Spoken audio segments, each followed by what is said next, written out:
Good morning, everyone. Boker Tov. Hi. Welcome, welcome. Come anywhere you want to sit. We got lots of room. We got lots of nice warm Jews to sit next to. Well, sure enough, winter has come to Southern California. It is dropped down to a frigid 68 degrees, and we've all taken our coats out of mothballs. And remember mothballs? They still sell mothballs? Yes, they do. The smell. I remember the smell as a kid. Remember? That smell is like, it's just like, oh. Your grandma's mix. It's exactly my grandma's everything. My grandma's world. Good morning, Boker Tov. Good Shabbos. So a bunch of announcements this morning. First of all, when we finish our Torah study, you're all invited into any number of opportunities to pray. This morning, there's a lovely bar mitzvah in the sanctuary. The Evelyn Temkins bar mitzvah is a sweet kid and a great family. The Neshama Minyan, which is our spiritual women's minyan, is meeting this morning.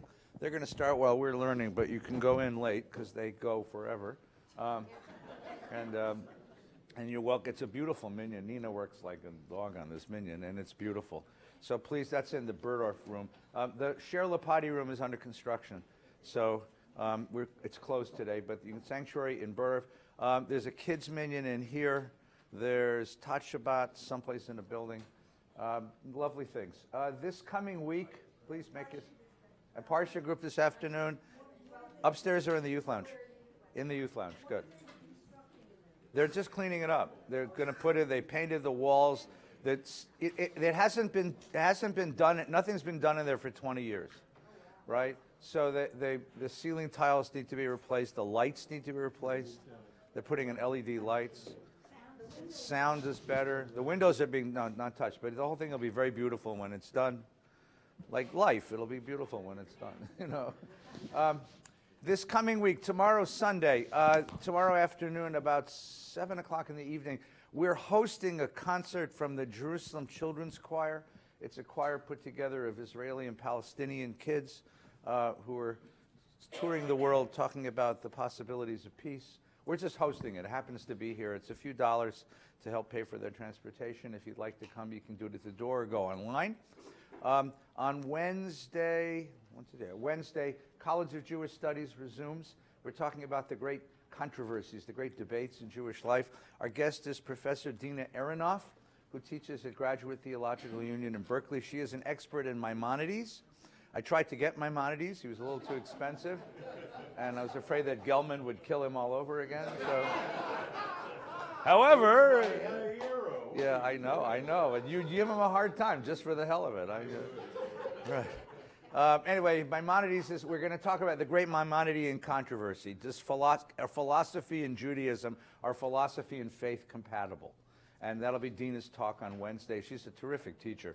On Friday, what's on Friday? I forgot what's on Friday. Friday is this next Shabbos, which so Friday, Saturday, Sunday. Phil Barron, Kenner Barron's guest is going to be Rabbi Johnny Slater from the Institute of Jewish Spirituality. Jonathan is a wonderful, wonderful teacher of Hasidic texts. And he'll be coming to Torah study next week. We'll teach together. And then he'll be doing a weekend. There's a beautiful dinner Friday night if you want to come, and a lecture and a service. Shabbos morning, he'll be doing meditation minyan after Torah study, and then a Shabbat shiur. And that'll be next Friday and Saturday. Okay, you got this down? You writing all this down? Because I'm trying to keep it straight. And then the following week, we're doing Mitzvah Week. The whole week will be devoted to our pursuit of social justice in the community. And on that Wednesday, not this Wednesday, the following Wednesday, there'll be a panel on issues of homelessness in Los Angeles, which, as you all know, is an acute problem. And our guest will be the LA Times columnist Steve Lopez. He writes a lot. You've read a lot of his writing. That movie about the cellist or the violinist was about him. But he rarely speaks in the community, and we were very, very, very blessed to have him come and to talk to us about his insights into homelessness. So please come. Mazel tov. You have a simcha this morning. Well, come learn with us, and when you need to go, you'll go, right? This is the Zeta of the bar mitzvah. So that's next week. That's the following week. Lots of good things happening at VBS. And I hope that you'll take advantage of all of them. Good. Everybody come on and make yourselves comfortable. Is it too warm yet? It's getting too warm, right? When it's too warm, you'll let me know. I know, I will. Yeah. I have to say the bracha. This morning we have we've become our own chevra, and among our chevra this morning is there's a simcha that we need to celebrate together, because those who study together get to celebrate simchas together. This morning, Brother Mort turns 103.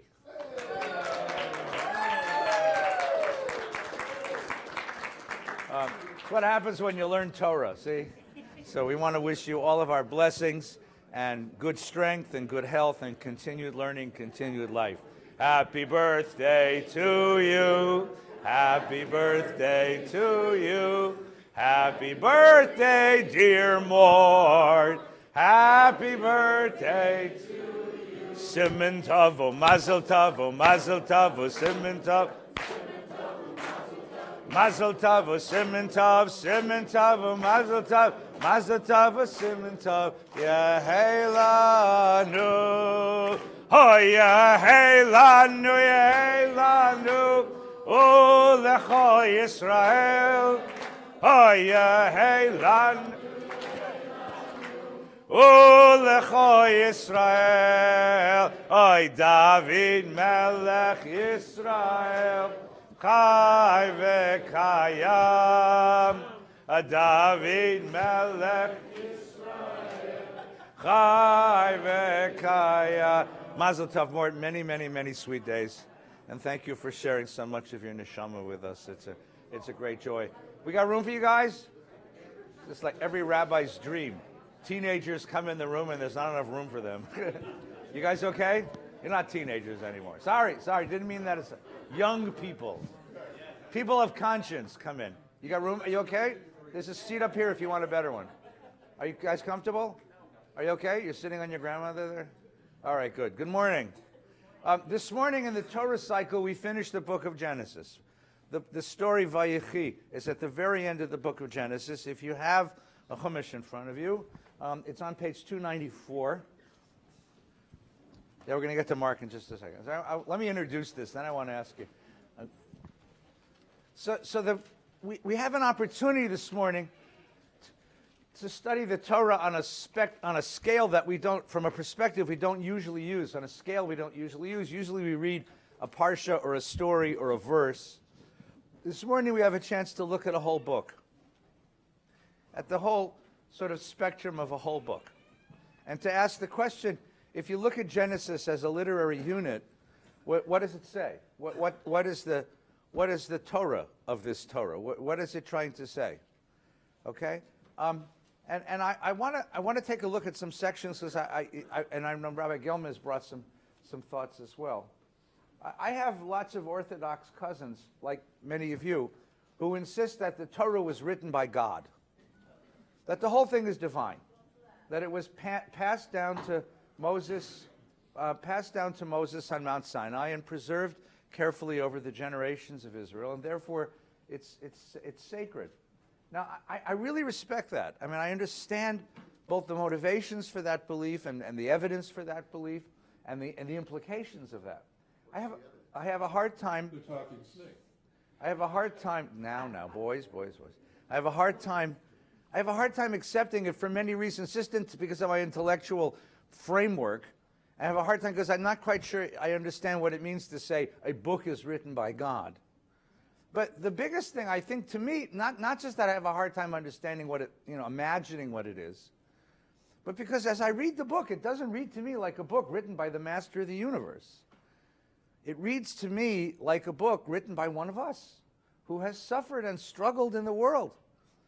And that's, when I read this book, to me, the humanity of the book is what's startling, not the divinity. I understand the necessity of making it sacred and assigning authority to it so that this stands out from all the other books on Amazon, so that this stands out from all other books in the world and commands us in a certain way and demands certain things, makes claims upon us that are extraordinary. I understand that, but let me show you what I have in mind. I promise I'll get to your comment in a second. I don't really take that promise that seriously. I know. So, so at the end of the book, I'll give you the end. Vayechi begins. It's ironic because it means he lived, and it's the story of the last days of Jacob. Jacob is going to be infirmed, and he's going to call his family together, and he's going to bless his kids and his grandkids, and then he's going to die. And Joseph is going to arrange to have him buried back in Canaan, back in the family cave at Machpelah.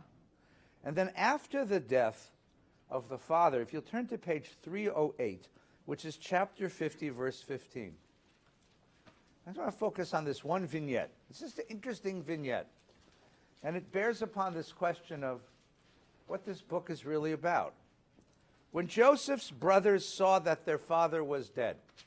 Now, the brothers have been living together 20-something years in Canaan, in Egypt. They came down. They survived the famine. They've been living for a while together. We had that moment of breakthrough last week, Vayigash, when Judah steps forward and Joseph reveals himself to his brothers. And he brings down the family, and they settle in Egypt, in Goshen, and they live together for a very long time. When Joseph's brothers saw that the father was dead, they said, presumably to each other, or they thought, what if Joseph still bears a grudge? Now, anyone here live in a Jewish family? Anyone here live in a family where grudges last? Or where somebody said something or borrowed something and didn't pay it back, or forgot to invite somebody for something, or cut the turkey before it was time? Anyone live in a Jewish family where these things happen and time doesn't heal? Anyone live in that family where like years and years go by? And so the brothers now let's imagine 20 years, a generation, and they say to each other, what if he's still mad at us and pays us back for all the wrong that we did? What do you call that? Psychologically, what's that called? That's called guilt and projection. They still feel guilty about what they did. I mean, they're living with the guy they sold into slavery, and they're living in the place they sold him to. And they're still harboring the guilt of what they did, and they're projecting it on him. And there's this sense of fear, because after all, you remember when Esau is cheated out of the birthright and the blessing, he says, when our father is dead, I'll get the little son of a gun. Right? So they figure that's the family way. You know, you wait for the Don to die, and then you kill all your enemies. That's the Godfather, which is the other Torah that we study here at Torah Study. Right? So the Don has just died, and they're worried about Michael, or in this case, Joseph, knocking them all, right? He's going to get his revenge. So they sent this message to Joseph. So the fact that they could get a message together means that the other brothers now, they have a certain solidarity which still doesn't include Joseph. It's them and him. Do you see that? They sent this message. Before his death, your father left this instruction. So shall you say to Joseph, forgive, I urge you, the offense and guilt of your brothers who treated you so harshly. Therefore, please forgive the offense of the servants of the God of your father. A hell of a way to put it. And Joseph was in tears as they spoke to him. Why was he in tears? Why was he in tears? Tell me, what are those tears? What are those tears? Unhappiness that they still believe our part was hatred. Yeah, so on one hand, it's a sadness. It's all right. It's all right. Douglas, thanks. It's not worth arguing with him. It's a sadness. It's a sadness that there's still not one family. That there's still all of this. There's guilt and there's pain and there's hurt and there's all this stuff still there. We still haven't resolved it. And he's unhappy because he really believed that they'd gotten past that. But they ain't gotten past that. Yeah, please, go ahead, President. I'll repeat it. When he was the son with the many colored shirts, Yeah. he was separate from the rest of them. Right. When we first met Joseph, there was a separation between him and his brothers, right? When we first met him, He's the one wearing the coat and they're not. He's the one with the dreams of aggrandizement and they hate him. He's the tattletale that father sends to go find out how your brothers are doing. And he thought maybe all of these years later, we have found some kind of solidarity. You know, our kids play together. You know, we had found some kind of forgiveness. We had found some, but here it is, the day of Papa's death, and what happens? All that bad stuff comes rushing out. Any rabbi, and there's a bunch of you here, will tell you that on the day of the parent's death is one of the most dangerous days in a family, because that's when all of the unresolved family stuff comes rushing back. All of it, right? Right?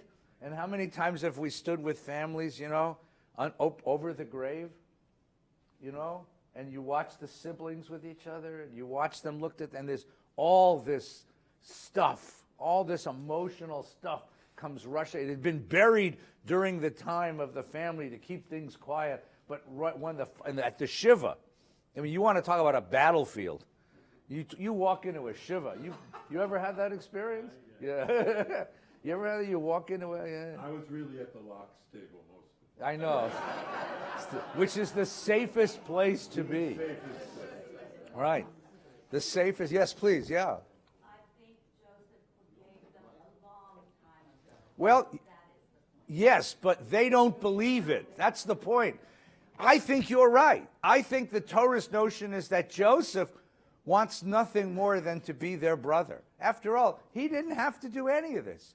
He could have pretended he didn't know them. They would have gone away. He never would have seen them again. Right? He wanted a connection with his brothers. But they're still harboring all the guilt. There's this idea that he's going to come get us. There's still a separation, and he cries. And his brothers went to him themselves, flung themselves before him and said, "We are prepared to be your slaves." That sound familiar? That's the Judah move, right? That's what Judah did last week, right? We enslaved you. We will become your slaves now. And this is the bitter end of the story, because remember the dream? We were out harvesting in the field, and my sheaf stood up, and all of your sheaves bowed down to me. And here it is. They're bowing down to him, just like in the dream, except it's not coming with a sense of triumph. It's not coming with a sense of overcoming. It's coming with a sense of bitterness, because the brothers he thought he had, this family is wounded beyond repair. Beyond repair. I mean, this family, remember there used to be in the Ladies' Home Journal, I think it was Ladies, they used to have a column called, "Can This Marriage Be Saved?" There was a column in one of the women's magazines, right? And the question here is, can this family, if you were the family therapist, what? 500, what do you? I know. But Joseph said, "Have no fear, am I a substitute for God?" Right? It's not for me to judge you guys, right? Michael, go ahead. We'll come back to, because I'm going to ask the question now that the rabbi is going to help. Honored Rabbi Gelman, thank you. Rabbi Gelman, Rabbi Halpern, go ahead. I think there's another leitmotif that goes Yeah. all the way through Genesis. Yes. And that's the idea that there's no such thing as apocalyptic change. Change does not occur as a result of an incident. Change occurs as a result of evolutionary steps that are taken. And you see that here, you see that with Esau and Jacob, you see that all through the book. You know, people that you read this and you say, oh, they came, Joseph forgave, and everything was fine. And then you discover, wait a minute. Yeah. It didn't really change. There's still a lot of anger going on. Right. There's still a lot of fear, and therefore it takes time for change to occur. Okay, so one of the themes is this notion of how do people change? How does the world change? And this is going to be a debate that goes through the rest of the Bible tradition, right? You're going to have it. I'm going to give you a preview of coming attractions.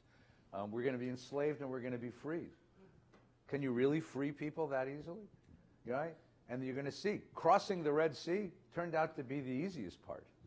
Getting the people out of Egypt is a hell of a lot easier than getting the Egypt out of the people. Because it takes a lot longer. There's no such thing as this one breakthrough moment when people suddenly become righteous. Well, there are religious traditions that believe in being born again, right? But when you read this, it's really hard to believe in that sort of a apocalyptic revelation. There's one other thing. Yeah. In Yeah, the mic? What's Well, the? it's okay. Nachman of Breslau, Yeah. in one of his writings, said something. Wait, which wait, one second. He's finishing. Go ahead. Nachman of Breslov, in one of his writings, once said, "Beware of people who change abruptly. They are the most dangerous." Well, people who change abruptly change back abruptly, or change in different ways abruptly, right? Now, what happens then is so this is this really interesting human moment at the end of the book, and it has so much in it. It has so much. Let's just read the end of this paragraph. Joseph says to them, "Have no fear, am I God?" Right? I'm not God. Right? Now, the next word, you see the word besides in English? That's not in the Hebrew. The next word in Hebrew is Vatem chashavtem elai ra'ah. You intended harm. You intended evil. You planned evil. Chashavtem ra'ah literally means you planned evil. God planned good. Elohim chashva letova. What you intended as evil, God worked out as good, so as to bring the present result, the survival of many people. Fear not, I will sustain you. And then the Torah ends by, I will sustain you and your children. Vayinachem otam vayidaber al libam. He comforted them and he spoke to their hearts. And the question is, did he really? And that notion of that you intended evil, it came out good. It's his vision of his own history. He's how he now sees himself in the world. Okay, Mort, did you want to ask something?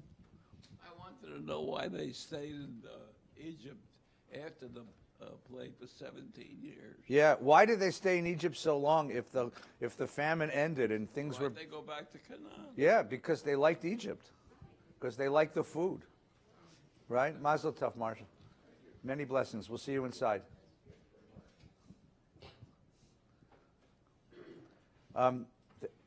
Why do Jews get stuck in diaspora? Right? Jews get stuck in diaspora. I don't know if you know this, right? We root ourselves in our diasporas and we stay there, right? Because we like the conditions. It becomes habit. It's where you live, right? You don't want to go back to some, God forsake. You become shepherds and you build towns in Goshen. You don't want to go back and be a Bedouin back in Canaan, right?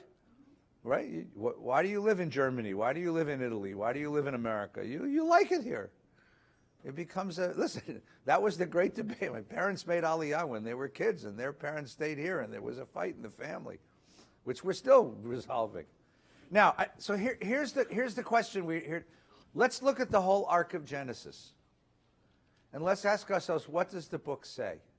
This is where it ends. And my suggestion at the beginning was one of the reasons why I have argument, or not, I don't reject, but I have a different way of looking at Torah than my cousins, my Orthodox cousins, is because this doesn't read to me like the master of the universe. This reads to me like people that have lived in families and know something about life. I mean, that's how it reads to me. But I want to understand that a little deeper. So Rabbi Gelman has brought some ideas this morning. Yeah. Well, thank you. Look, I've so sort of cri de coeur today. I'm so grateful to you for your kindness and your welcoming, and I try to hold my tongue. And I try to just be quiet and observant and grateful, really mainly grateful. And you will be However, judged, and you will be judged in heaven one day. I understand that. So it's the end of Genesis, and also next week I'm teaching at Wilshire, and then I have to admit that I'm going to do some lecturing in Florida, and there are people there who are going to arrest me. I haven't confessed this, but I'm a fugitive. Okay. I figure it's not going to get out of this room because people here don't talk to anyone except the ones in the room. Right. But I'm a fugitive. In New York, if you're a New York Jew, you must retire to Florida. It's a legal thing. That's what I thought. I came here to California, Yeah. and the Jewish fugitive police were after me. Yeah. They couldn't find me for a while because Encino is not on their map. Yeah. Yeah. Yeah. But they found me, and they're forcing me to consider moving to Florida, Yeah. Okay. or else go to jail for violating the fugitive Jew law, Okay. which is when Jews retire anywhere but to Boca. Okay. So I don't know if I'll return. I don't know what will happen. But I wanted to leave with a kind of negative carping criticism, which will help you remember me in the right way. Okay. Once when we were discussing things, and I said, I believe that the Torah is the beginning of a sort of Hegelian development, of a dialectical development of ethics. That what we know about the good goes through transformations. And it begins in a very, very narrow and insufficient framework, which is the ethics of our family. And ethics cannot end with your family. And that really is the story of Joseph. And it's the story of Ishmael and Isaac. And ethics has to have a purchase, a grab, on a larger entity than just your own family. And I think God intends that. I think God intends Genesis to be a failure of ethics. And the proof of this is when I was studying at Mir Yeshiva, the only yeshiva really to survive World War II in Poland. Of 14,000 yeshivas, Mir was the only one to survive. And the young ones who went to Cheder before yeshiva, when they go to Cheder, they would get a little, in the old days, they would get a little blackboard, they would put some honey on, and they'd lick the honey off the blackboard, their personal blackboard, to where they would write their lessons to teach the sweetness of Torah. And then they would begin to learn. And if you're in an Orthodox world, as I was, you begin learning in Exodus. You do not learn anything in Genesis. My teacher was Nechama Leibovich. And the reason she learned so much about Midrash and Mikra was that she was a woman, an Orthodox woman. And she could only study that. So if you're in a traditional Jewish environment, intending to make Jews, they understood, and this is the point I wanted to raise, that Genesis is irrelevant to our Jewish life. Now you, because of your desire to make an existential interpretation of the characters of the Bible, which is a wonderful approach, tries to make this bridge and tries to teach a lesson. These people really are speaking to us. Their frailties, their grudges, they speak to us. But there is another view. And that other view is they don't speak to us. And God intends them not to speak to us. And that is because ethics needs to move to its next stage. And that is Sinai. And that is universal principles for the people. Universal ethical principles for the people. Yeah. The third level, which eventually Maimonides knew and Spinoza articulated fully, is that ethics must apply to every person in the world, every thinking being. So you go from family ethics to people ethics to universal ethics. And I believe it is impossible, other than circumcision, there is nothing in Genesis that speaks to our Jewish life today. And that, as I will say to you from Florida, Yeah. that is that. Okay. Thank you. All right. And God bless you all. Amen. When you go to the promised land down there in Boca, and West Palm, you know, you'll think of us. So I you'll, don't think I'm good. you'll pray for us. All right, so the rabbi suggests the following, and there's so many pieces to what he said. I want to sort of unpack it because it's very important. So again, if you look at Genesis, what's the singular metaphor, the singular sort of setting for all of Genesis? It's family. Jews as a family, okay? And it starts with Abraham, okay? I mean, it even starts earlier. It starts with Adam and Cain and Abel, but you're looking at us. Family is the central reality, the central sort of institutional frame of the book of Genesis, okay? And the rabbi is suggesting something very important, that in Genesis we're family. By the time we get to Exodus, which is the next page, which we're going to read it this afternoon and next week, we're a people. Next week, when we open the Torah, Pharaoh, who is a different Pharaoh, is going to say, Am B'nai Yisrael. Am B'nai Yisrael. This people of Israel. It's the first time anyone's going to refer to us as an Am, as a people. Up until now, B'nai Yisrael, the children of Israel, refers to a family who are really actually blood relatives, the children of Jacob, the children of Israel, you see? And then it becomes a nation. So you move the organizational framework or the metaphor from family to peoplehood. Okay? And then you have the next jump, which the prophets point to, and the philosophers articulate, which is you move from peoplehood to humanity. You move from people to... You talk, for example, about redemption. In Genesis, redemption is the redemption of the family. In Exodus, it's the redemption of the people. And in the prophets, it's the redemption of humanity.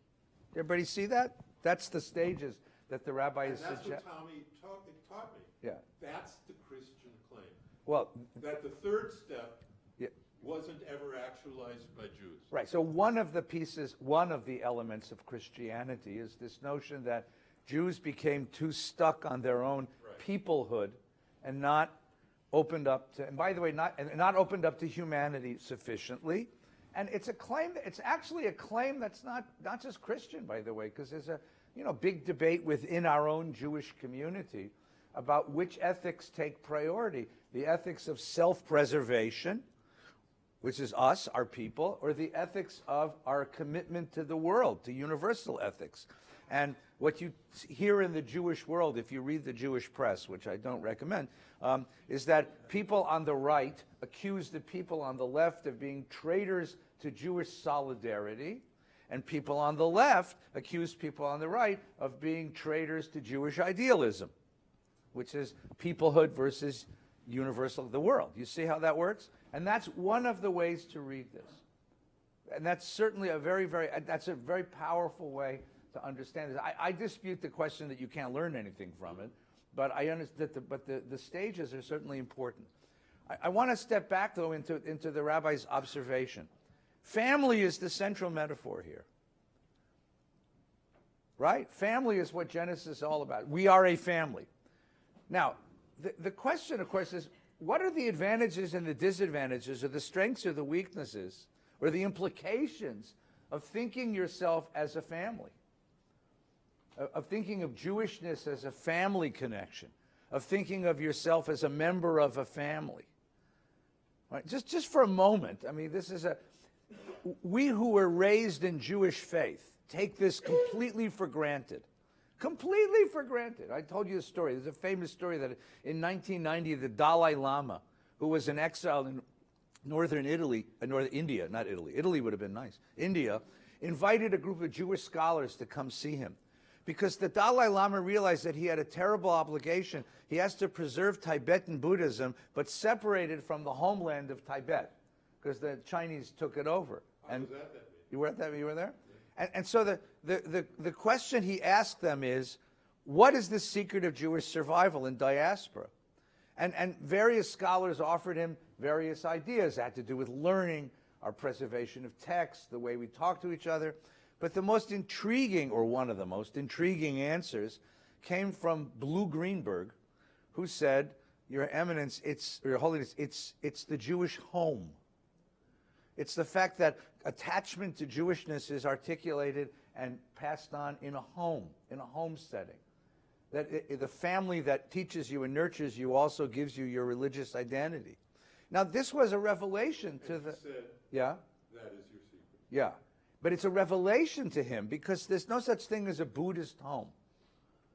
Right? The idea that Torah is taught at home is a crazy idea. I mean, because you can imagine, for example, that domesticity, home life, and spirituality don't have to necessarily go together. In fact, there's some disadvantages to that. We all get angry with each other in our families. And people could abandon a faith if home is the place where the faith lives. But this becomes the idea. So, and that's what comes from here, is Genesis' idea that the family is the place where the connection is made. Now, I said at the beginning that my cousins believe that God gave the Torah on Mount Sinai. I want to imagine a different scene, okay? Here's the scene I'd like you to imagine with me. In 586 BCE, the Babylonians destroy Jerusalem. And they take the leading citizens of Jerusalem away to exile. And we sit by the waters of Babylon, and there we sit, and there we weep, etc., right? But there we did something else. In order to survive, one of the things that we did was we put together the Torah text. Now, the Torah, they didn't invent the Torah because the stories had been told orally for generations. And many of the stories were written down by the scribes of the kings. So imagine for a moment this scene, okay? We'll say it's a person instead of a committee, but you have an editor, a redactor, they call it. Maybe that person is a priest. Maybe that person is a prophet. Maybe that person is just a concerned member of the community. And that person is sitting in front of them is a collection of the sacred books of the people of Israel.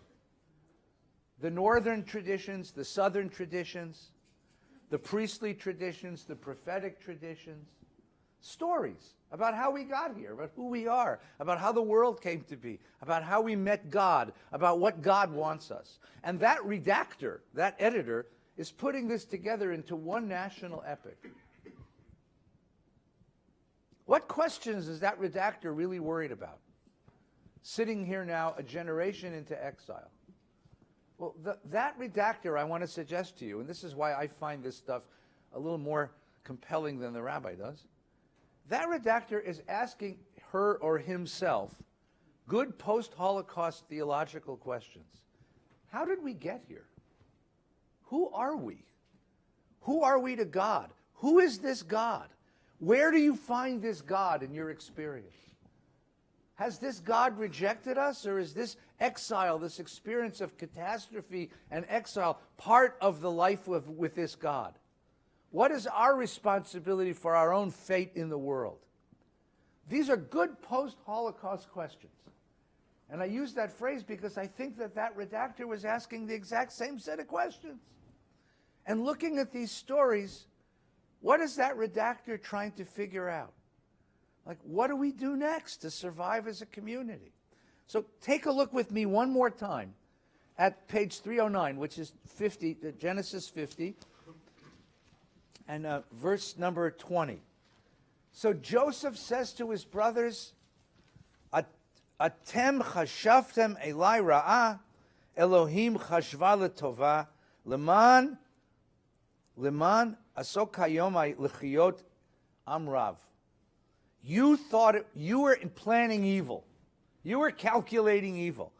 God turned it into good so that it could bring about this present result, the survival of a great people. To me, that's what this editor is trying to figure out. The editor is looking at his history the way Joseph looks at his dreams. Where are we? And is it possible that this is part of that my experience, which is a small, one lifetime experience in the course of the world, it's not a very big thing, but is it possible that I'm part of a bigger drama? And that while, from my perspective, I see that drama as tragic, the bigger drama is redemptive. And that there's a bigger drama that I'm involved in here. And here's the bigger drama. It's a bigger drama of redemption, which will have a different ending, but I may not be around to see it. That's what he's trying, I think that's what he's trying to figure out, right? And beyond that, what else is he trying to figure out? Here we are by the waters of Babylon. We are no longer in our native land. We are no longer under our native government, our government. We no longer, by the way, we no longer speak the same language. Because once we left Canaan and moved into Babylon, we start speaking their language. And our kids are going to Babylon High School. And on Friday nights, they're dating Babylonian girls. You know, the cheerleaders at Babylon High School are awfully cute. Okay? And the football players are awfully hunky. And then afterwards, they go to McBall's and have a Baal burger, right? And they're eating all kinds of, well, the traditional Babylonian word is chazarai, right? What is our connection to each other? What is our connection to each other now that we're in that? When we lived in the same land, spoke the same language, observed the same customs, sent our kids to the same schools, we knew who we were to each other.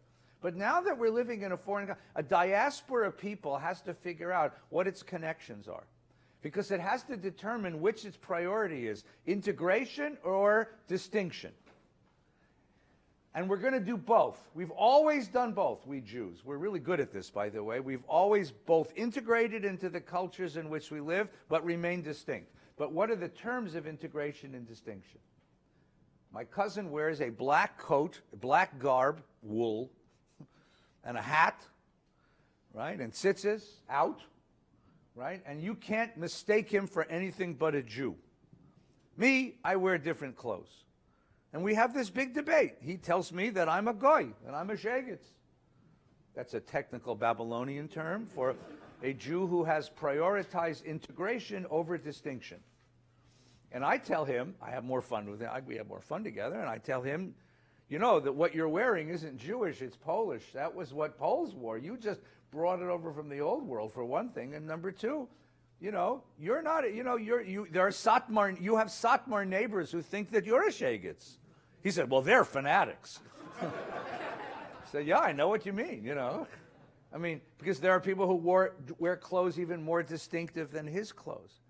So what does the editor of Genesis, the redactor, we're going to call the author, he's the redactor. What is he telling us? First and foremost, what are we to each other? We're family. We're B'nai Yisrael. We're family. But what is he telling us about family? The rabbi is exactly right. Family is a very messy business. I don't know how many of you live in families, or belong to families, or have ever had families, but it's a very messy business. It's very difficult to belong to families. What do you have to learn in order to survive as a member of a family? How do you survive as a member of a family? This becomes a very difficult concept. And what Genesis is about are the rules of surviving as a family. Because if we are a family, you better master this. Because we don't have very long. You only have a generation or two until you lose your identity. Do you see how that works? Think about the other pieces of Genesis that our redactor, the other questions that our redactor is trying to answer. All right, Pop. Though the other communities allowed us to move in, socially they excluded us. They forced us to be together. The Jews could work in a community, but they would not let them partake in their social activities. Well, so they forced us. That's a really good question. So the question is, communities sometimes allowed us in, but often erected barriers, obstacles to our full integration. Some of them rejected us altogether. That's true. But many communities allowed us to greater and greater degrees to participate in their lives, to integrate in. And the question is, So there we assimilated. well, that's the question. So you're always assimilating, meaning you're always integrating into the larger culture. If they let you, can you integrate without losing your identity? Can you have it both ways? My very ultra-Orthodox friends will say no. The only way to live in the world is to separate from the world completely. The question is, can you integrate and... So what is the author of Genesis telling you, the redactor of Genesis telling you? Right? That your connection with each other is family, that family is a messy business, right? Because family includes all of these passions and jealousies. How do you undo that? How do you undo that? You have to learn how to live together. Hine matovu manayim shevet achim gam yachad. How precious it is when brothers can figure it out. You have to learn how to talk to each other. You have to learn how to find common cause with each other. You have to learn, remember that at the very beginning of the story, Cain sees that Abel's offering is accepted, and Cain is filled with rage, and God says, sin crouches at the door, but you can be its master. You can control those passions. You can learn to live with those passions, but you've got to pay attention to them, because otherwise they'll destroy you. Because one of the things the redactor is asking is, why did we lose Jerusalem? And his answer is really interesting. It's not because the Babylonian army was so much stronger than ours. It's because we couldn't make common cause against a common enemy, because we were separated and broken, right? Jews are really, someone told me this the other day, one of you said brilliant, said, Israel is so wonderful to the world. Look at all the things it's invented. Israel's the most brilliant country on the planet per capita. I mean, the IQ, the creativity in computers and medicine and our agriculture and environmental stuff. And I said to that poor person, I said, yeah, there's only one thing we Jews can't do. We can't govern ourselves. I mean, we are geniuses when it comes to getting computers to do things, because you know what's different than a computer and a person is? A computer does what you tell it to. People, not so much. Again, I don't know how many of you live in families, right? So we've always had a problem governing ourselves from the very beginning.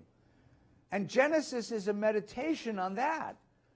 What are the passions that destroy social solidarity, and how do you overcome that? How do you overcome that? That's one of the questions that Genesis is trying to struggle with. All right, someone else had a you and lots of other people. Yes, go ahead. One of my all-time favorite quotes is from Oscar Wilde. Yeah. Experience is another name for one's own mistakes. How is it in Genesis that the mistakes, nobody ever learns from the mistakes? They keep repeating them time and time again. That's a good question. That's what the redactor is trying to get you to see. That's what Rabbi Gelman is trying to tell you, is that it's a book about failures. It really is a book about failure. I mean, look at the last chapter of the book.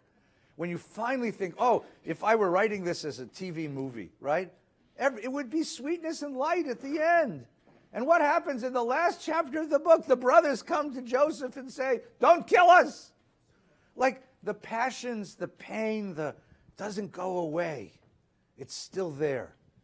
It's still there. They haven't figured it out. They haven't figured it out. And the only way that Joseph figured it out is he sees his life as part of a larger redemptive drama. And therefore he holds no grudge. So the redactor is begging you, Douglas, the redactoring is begging you to see your life from a higher perspective. Because to the redactor, that's the only solution to the passions that drive us apart.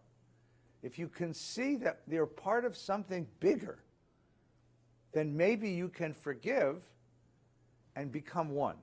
That's the great question here. Yes, please. Your question of converting or accepting a common ground, you showed a sign that was combining Christianity and Judaism. Do you remember that? Go ahead.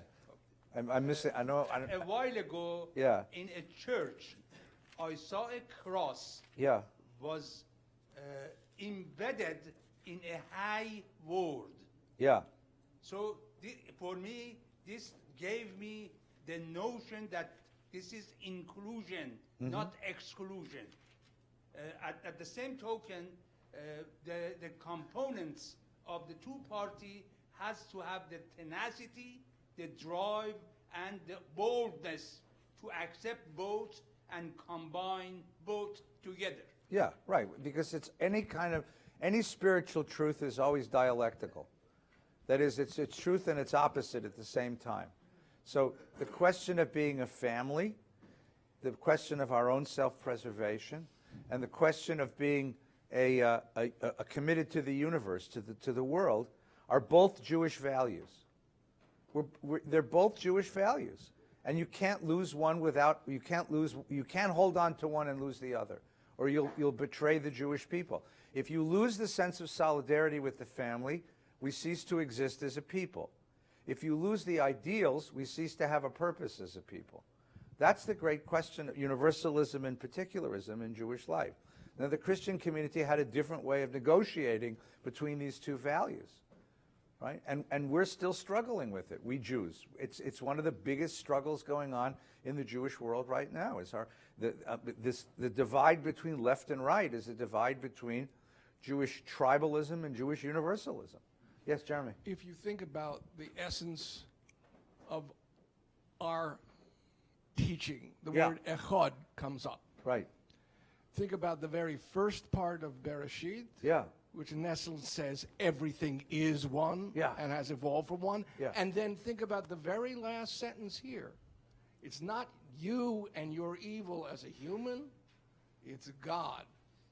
So in a way, Genesis is holding itself together with the idea of one God. It's a very nice observation. So let's talk, hang on, hold the microphone, it's okay.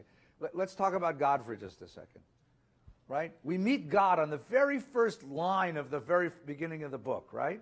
And what is God doing? Creating a world out of chaos. Turns out it's a lot easier to shape galaxies than to shape human souls. Right? I mean, because he completes the whole of creation in one chapter. Done. And nothing gives him a hard time. That's what's so great about chapter 1. Like, everything works. Let there be light. Boom, there's light. Let there be platypuses. Boom, there's platypuses. Right? Everything God wants, God gets. And God is joyful. At the end, he says, my God, it's tov ma'od. It's great. Then he puts people in the world. Yeah. And then what does he discover? That this is what the book tells you, right? That human chaos is a lot more intractable and a lot more intransigent and a lot more stubborn than physical realities. But what happens to that God? At the very beginning, he's there all the time. He's right there. He's talking to us, right? And then slowly, slowly begins to retract. You ever see God? You see God retracting? So he's talking to Adam. He's talking to Noah. Abraham, he talks to both out loud and in a dream, right? Isaac, he only talks to once. Twice. Jacob talked to God? Dreams. He has these dreams.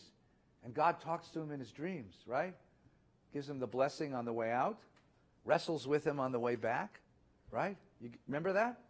How about Joseph? How does God talk to Joseph? Dreams. But does God talk to him in the dream? No. He shows him the dream, and what does Joseph have to do? Interpret it. Figure it out. Interpret it. That sound familiar? So here's our redactor, living by the waters of Babylon, and his kids come to him and ask him the question that all Jewish kids ask their parents, how did we get here? What does it mean? How do I find God in my experience? And the redactor says, you've got to be, are you like Abraham? Are you like Isaac? Are you like Adam, like Noah, like Abraham, like Isaac, like Jacob, or like Noah, like Joseph? He says, like Joseph, we see things in front of us which we don't fully understand, and we have to figure them out. Interpretation becomes the great Jewish skill. That's the great Jewish skill. Interpreting our history, interpreting our experience, interpreting what's in front of us, and arriving at a narrative based on that interpretation. And that's how you meet God in the world. Now, it's going to change, by the way, on the next page. He's coming back, I promise you. Right? In a big way, he's coming back. I mean, we're talking burning bushes. We're talking splitting seas. So hang on to your hats. But that's a different literary unit. That's Exodus. Here at Genesis, Jeremy's observation at the very end. Where are we at the very end of the book? The brothers are reconciled with each other. We have echad again. We have order. But it's taken a great deal of work to get there. A whole lot of work to get these brothers to see each other as one. God may be one. Really hard to get people to see each other as one. And that's the sort of progression. And you can see why the redactor put the story there. Because he's trying to answer his own kid's question, how do we end up here? If you're the chosen people, the God of the universe, why are you living this way? If we had been a triumphant people, imagine for just a minute the Jews had a different history. A different history. If we had been, and we conquered the world, we were Rome, and we would have different Genesis, different book. We would have different lessons from that book. Heck, if we lived a different geography, if we had had a river, we would have been a different people. One of the reasons we are who we are is the geography that God put us on, but the principal reason we are who we are is because we were a defeated people. This is the book about a defeated people trying to find meaning in the world.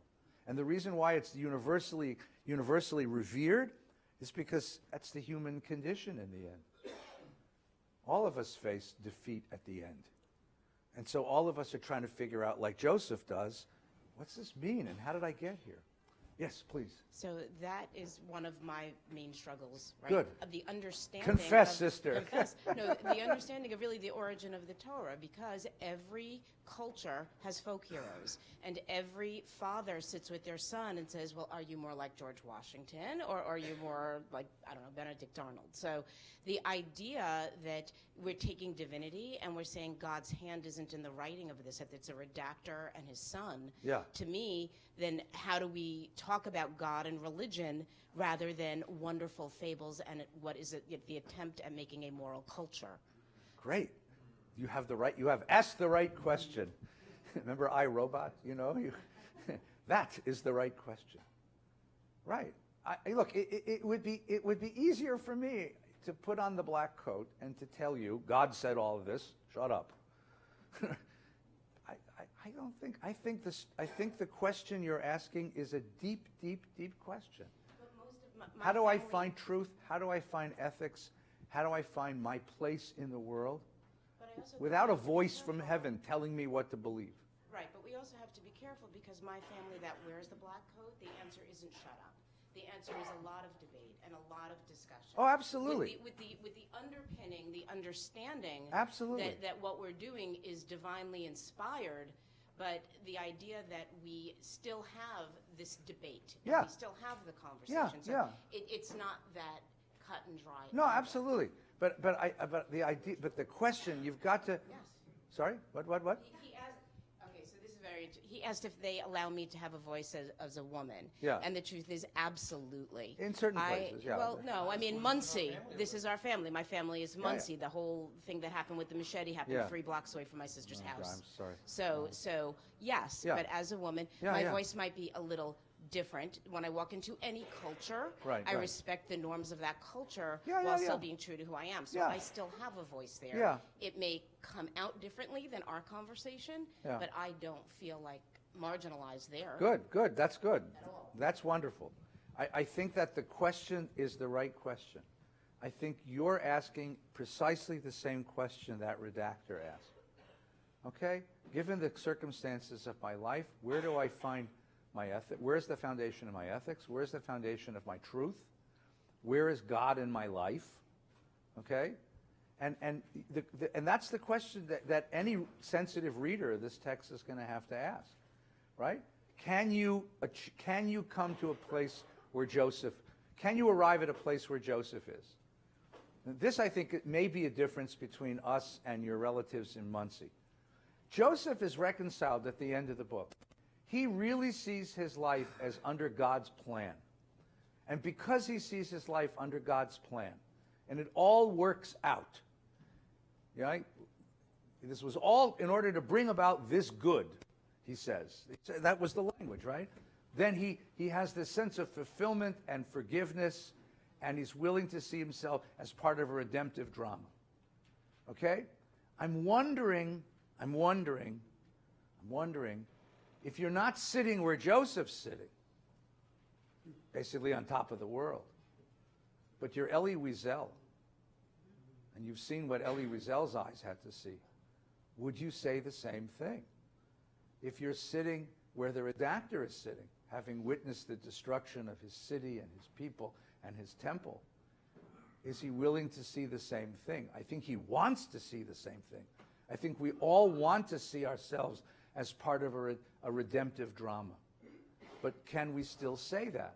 And that's the question of faith. That's the question of faith, right? So my teacher, David Hartman, studied for many years in the Lakewood Yeshiva, and that's where he got his smicha. And he was a man of faith, and he really believed in that. And he moves to Montreal and becomes a rabbi in Montreal. And he has a conversation with Emil Fackenheim, who's a great philosopher in the Canadian Jewish world, and he made Aliyah to Israel. And Fackenheim asks David the following question, which is so difficult. He said, you really believe that we are part of this redemptive drama. You believe that God will send Messiah, right? Ani ma'amin be'emunah shlema be'vias HaMashiach ve'af al pi she'yismamea. You know, even though it may take a while, I believe Mashiach is coming. So remember, this is in the 60s. Fackenheim asks Hartman in a public disputation, public conversation, if there were to be a nuclear war on this planet between America and Russia, and hundreds and megatons of nuclear death would be rained down on us, would you still say Ani Ma'amin? Would you still say you believe? Right? Now, Fackenheim, who'd spent time in the Theresienstadt concentration camp, saw an evil. If you've seen that evil in the world, could you still say what Joseph says? On the other hand, your relatives in Muncie would say, do you have any choice but to see it that way? See, that, to me, that's the great faith question at the end of the story. Can you still see yourself as part of a redemptive drama? And the redemptive drama, by the way, is going to ratchet up in the next section, because next we're getting into the, this 4 Torah portion is going to tell us the story of the Exodus from Egypt, which is the redemptive drama of Jewish life. That's the great question. Where do you see yourself in the history? How do you read the dream or the nightmare of history? Where do you see God? Where do you see God in that dream? It's not a question of whether it's divinely inspired. It's a question of whether you can put yourself into that story. And it's a you've asked the question beautifully, and I'm going to leave it because it's too beautiful a question to spoil it with an answer. It's just a beautifully asked question. All right, we got lots of questions. Let's start. We got lots of people over. Start over here, and then we'll go over here. I want to honor everybody's questions and answer everyone's existential problems today. What is the significance of the last sentence that Joseph is embalmed and placed in a coffin in Egypt? Yeah. Joseph is embalmed because he's an official of the Egyptian government, and they put him in a coffin in Egypt, but he leaves instructions that when Israel goes back to Canaan, he's to be buried in the Machpelah also, right? Because it's a symbol of the fact that he'd assimilated into Egypt. Look, there's another beautiful piece here, really quickly, because it's a great question. Again, thinking from my redactor's eyes, right? Jacob is getting really old, and he's about to die, and he says to Joseph, come see me, right? Look at the beginning of the Parsha, page 295, right? 294. Joseph was told, your father is ill. Right? The hospital chaplain calls him and says, you better get here. So he took with him his 2 sons, Manasseh and Ephraim. When Jacob was told, your son Joseph has come, Israel summoned in strength and sat up in bed. He becomes Israel again. That's a beautiful scene, by the way. He starts out as Jacob, an old man dying in his bed. And suddenly he's Israel, the God wrestler. He sits up. He's filled with vitality. Jacob says to Joseph, El Shaddai appeared to me at Luz in the land of Canaan, and he blessed me and said, I'll make you fertile and numerous and make of your community of people and assign this land. Now your 2 sons, the 2 who were born to you in the land of Egypt, who I came to you in Egypt, they'll be mine, Ephraim and Manasseh. He adopts the 2 sons, which gives Joseph a double portion of inheritance, which effectively makes him the firstborn. Right. So he tells him the story, right? Look at verse 8 on 295, which is chapter 48, verse 8. Noticing Joseph's sons, Israel asks, Mi ele, who are these? Ooh. Grandpa is in the bed. The 2 grandsons are standing there, and Grandpa says, who are they? How do you understand that? They what? What? They don't visit enough, right? They look like Egyptian kids. Remember that Manasseh and Ephraim have never set foot in Canaan. Menashe and Ephraim were born to an Egyptian, and their mother's an Egyptian priestess, and their father's the prime minister of Egypt. You think they looked a little Egyptian?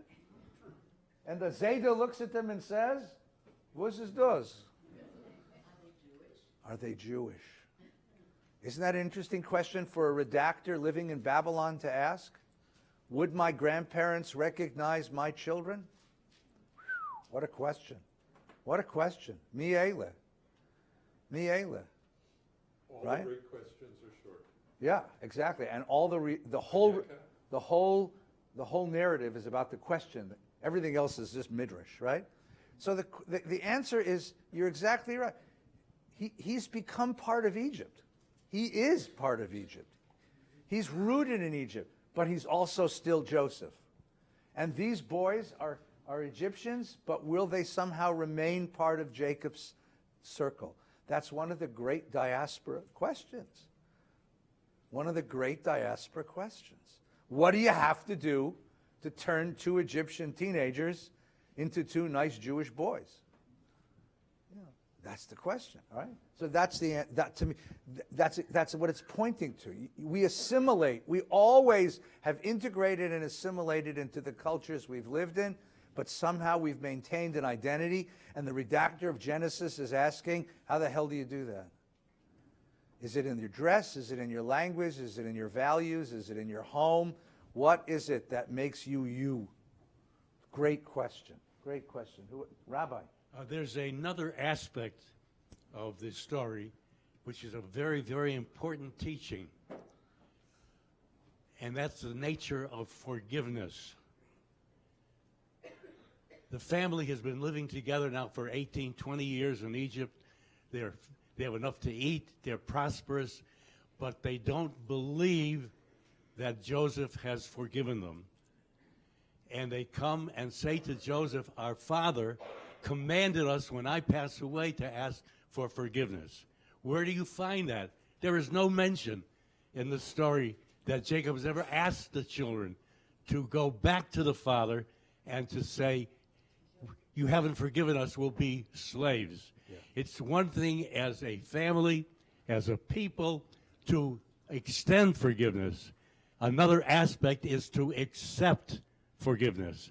Oftentimes in our lives, we find it easier to extend forgiveness than to accept forgiveness. And it is very, very important to accept the forgiveness of people who we have been offended by. It's even easier to accept forgiveness from God, who has forgiven us, but sometimes we don't accept the forgiveness that God gives us. On Yom Kippur, again and again, we come to services once a year. Forgive us, forgive us, forgive us. In our daily prayers, Salach lanu avinu ki chatanu, forgive us for what we have done. We have to learn to accept forgiveness as graciously as we extend it. That's beautiful. Thank you. Thank you, Rav. Thank you, Rav. Thank you, Rav. Yes, please. That's because you can't accept forgiveness unless you give yourself forgiveness. Yeah, because you carry around, there's a burden that you carry around. You can't accept it unless you give it to yourself, because you carry around the wound of the world that you inflicted upon the world, and sometimes you can't let go of that. And that's what's happening here. They can't let go of it. They did something pretty horrible, right? And so that you're trying, and the redactor is trying to figure out, how do I heal the wound within the heart of the Jewish people so that we can survive this experience of exile?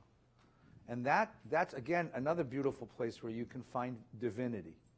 Because to heal something, to forgive, is to rise above the passions of vengeance and all the other things that drive us all the time. It's a rising above. It's an evidence of divinity. When someone forgives you, it feels like God has touched you. Right? There's that wonderful scene when Esau and Jacob meet, and Esau doesn't kill him. What does Jacob say? Seeing your face is like seeing the face of God. Forgiveness is another evidence of God's presence in this people. Yes, please. In regard to has God written the Torah?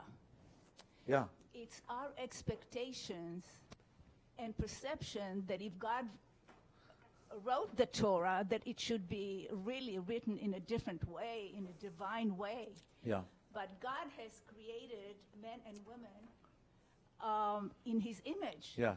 Not just in appearance, in speech, Yeah. in writing, and in all that. It's just our expectation that it should have been different, maybe. Yeah, well, all I'm suggesting is that it's written from a point of view of a human being, of human beings who know their own brokenness and know their own narrowness and know their own smallness and wants desperately to rise above it. And that's how I read it. And that's why, that's part of the divinity of the book to me, is its humanity. I mean, its perception of what human beings are, and its desire. It's such ferocious desire to transcend. That's the divinity of the thing. Go ahead. One other comment, if I may. Yeah. Joseph saw the bigger picture. Yeah. That God had turned everything to be good. Yeah. With Elie Wiesel, the same thing could be done. The creation of Israel is part of what has happened to us. Don't go there. Okay. Do not go there. Different opinion. Because we realize that we cannot be safe any other place but in our own place. Yeah, but we can't. And the questions of Genesis, to me, I mean, again, that's why the book is so wonderful. Is like, can we forgive each other and get along? Is one of the great questions. Okay, Neil, how are you? Excellent. Well, your family's come this morning to remember your beautiful dad, who I love very much, and so it's an honor. So you're going to get to finish our study today.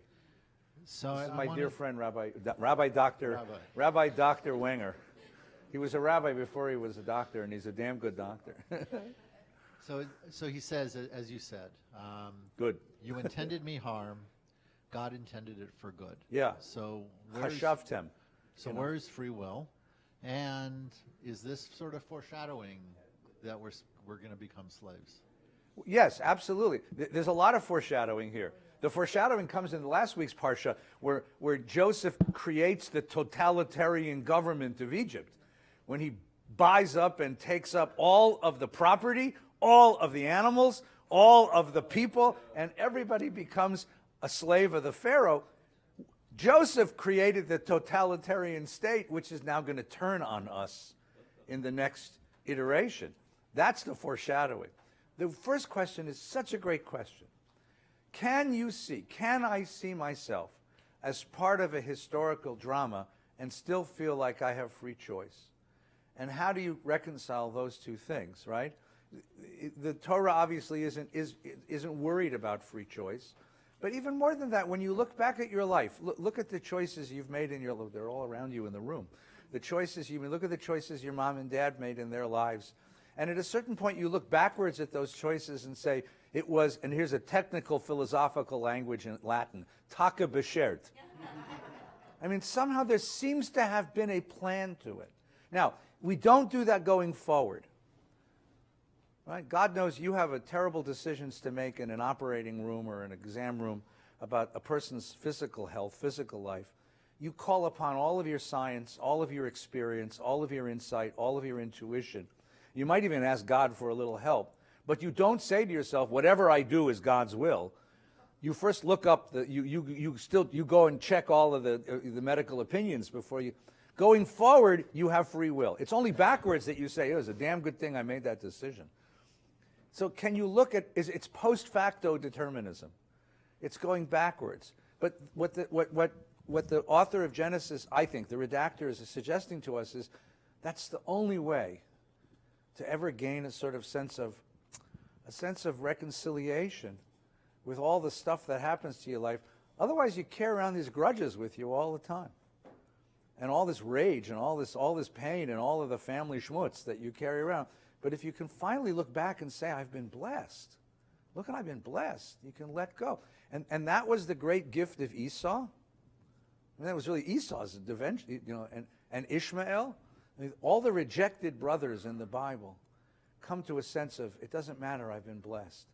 And the redactor is begging us to take that on Otherwise, we won't be able to hold together as a people, and I think that's a terrific sermon for this Shabbos. So let me wish you all a very good Shabbos, and Mort, happy birthday.